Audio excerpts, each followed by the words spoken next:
Okay. I have tried on several occasions to do my 2019 like year-end makeup empties. And at first I tried to do it where I held up each product. Then I tried to do it with like pictures and a voiceover. Like I just couldn't get a good video. So today I'm going to try something else. If it works out, great. If it doesn't, then I'll try again tomorrow, I guess. But I just don't feel like I can find anything that is like good. You know, I just can't find anything that's good. But anyways, these are going to be the products that I did use up in the year of 2019. There are a ton of them. In total, well, let me show them to you and then I'll give you the total. Be right back. For primers, I used up 6 primers total. All of them were sample size with the exception of the Pure No Filter primer.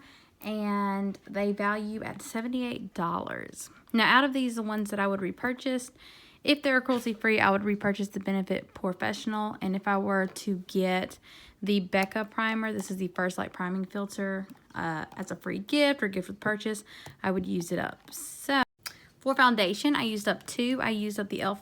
Flawless Finish Foundation as well as the Dr. Jart BB Beauty Balm for a total of $17 retail price for these 2 products. I would repurchase the e.l.f. foundation. I used up 5 concealers, 4 of which are true concealers. 1 is a corrector. And out of these, I would repurchase the Tarte Shape Tape as well as the Makeup Revolution Fast Base Concealer, which I actually use as a foundation when I'm traveling. I did not care for the Urban Decay Naked, and the Benefit Erase Paste is not cruelty-free. This category retails for $108. I'm sorry, guys. My dog is sneezing in the background. For this category, some people would not consider this makeup, but because I only use these to apply makeup, I do consider it a makeup product. My sponges retailed for $34 in the year of 2019, and out of those, I would repurchase these 2 Flower Beauty sponges as well as this Face and Body sponge by Real Techniques. This e.l.f. sponge is okay, but they have another one that I prefer. Hold on, I'll grab it. I prefer this e.l.f. sponge if you see it. This one is not a bad one. I just preferred this one, but this one I have no idea where it came from. It sucked, and yeah, those are my sponges. I did use up 3 powders this year. I used up the Wet n Wild Coverall powder. I used up the e.l.f. Tone Correcting powder and the Tarte Smooth Operator powder. Out of these, the only one I would possibly repurchase is this e.l.f. Tone Correcting powder. And that really would be if I just needed a powder to travel with, that I didn't care if it got broken, etc. But in general, this is not cruelty-free and this is just too expensive. This category retails for $12. I used up the Milani Make It Last Setting Spray. This was $10 and I would not repurchase. I used up 4 brow pencils and 2 brow gels. My favorite brow pencil for 2019 was the e.l.f. brow pencil, and I went from the shade neutral brown to taupe. I do prefer taupe.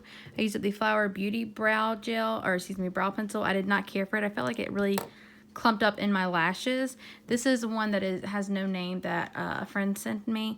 And then I used up a mini of the Anastasia Beverly Hills Clear Brow Gel as well as the e.l.f. Clear Brow Gel.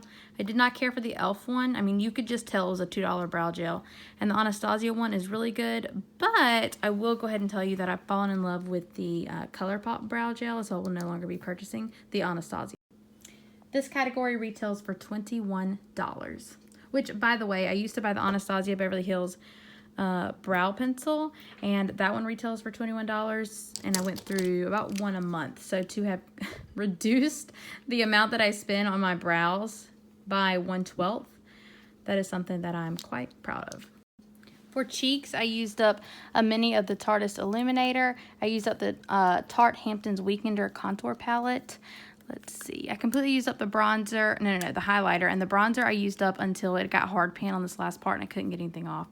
The blush I did like, but if you'll notice, there's like some weird circles on it, and so I'm not going to try and finish it. And when I did my calculations for this category, I took into account that I only used up 2/3 of this palette, and I only used up about 2/5 of the next palette, which is this Cover FX palette. I used up the bronzer and the blush Did not like these highlighters. They just really didn't show up on the skin. I didn't care for this. I'm sorry, guys. I'm trying not to get you with the glare. I did not care for this finishing powder because it oxidizes. And I love this brightening shade. It's called Brightener. But I can't depot it, and I'm not going to keep this entire palette for one shade. So that is that for my cheek products. And all in all, this retails for $45. For eye products, I used up 6 mascaras and 4 eyeliners. One was a black liquid liner by Kat Von D, which I no longer support and will not repurchase. I used up a brown eyeliner from Laura Geller, and then I used up a green eyeliner from ColourPop, as well as a blue one. It's in the shade Prance. Out of these, the only one I would repurchase is Prance. And then out of my 6 mascaras, I really enjoyed the CoverGirl Supersizer for my bottom lashes. I would repurchase that. And then I did enjoy the Better Than mascara, but I will go ahead and tell you that I have found something that I prefer a little more over that one. Hold on, I'll grab it. I find that this Tarte Big Ego mascara is quite similar in the wand, and I just prefer it over the Better Than mascara. So I will show you quickly. You can see the wands are quite similar. For the category of eyes, I spent $69. I also used up 2 of the Stila Glitter and Glow liquid eyeshadow, liquid glitters. I'm not really sure. One is in Kitten Karma and one is in the shade Diamond Dust. These will both be repurchased at some point in 2020 because I do adore them. And they retail for $16. The eyeliners alone retailed for $38 and the mascaras retailed for $69. For lip products, I used up 5 balms, and out of these, I would repurchase the Jack Black Lip Balm because it does have an SPF in it, which I really like. And then in a pinch, if I just needed something from the drugstore, I would get the Lipsil one. It's quite good. I used up 4 lipsticks. 2 are in Chubby Stick style, one's a traditional bullet, and one is more of like a moussey liquid lip. And out of these, I would repurchase any of the Bite lipsticks. So I did swatch them. I used up Bite Glace, which is right here.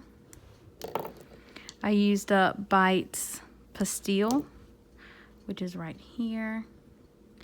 And then I used up the Multi-Stick and Cashew, which is right here. I loved this one. And then I did use up the Wet n Wild lip liner. It never pedaled down. And if Wet n Wild were cruelty-free, I would repurchase, but because they're not, we're just going to roll off the table. Goodbye. Goodbye to you. Okay, so my year-end total is $481. I had a goal of like $1,000, but apparently I'm not like that bad and bougie. I use a lot of drugstore products, so that didn't happen. And I was really shocked that my largest category is concealer, like out of everything. And then next would be primers and then mascaras, which is so funny because primers is a category that some people don't use at all. And I cannot live without like 5 million of them on my face on a daily basis. Anyways, I hope that you enjoyed this video. I'm going to be doing empties throughout the year for 2020 just because I like it better.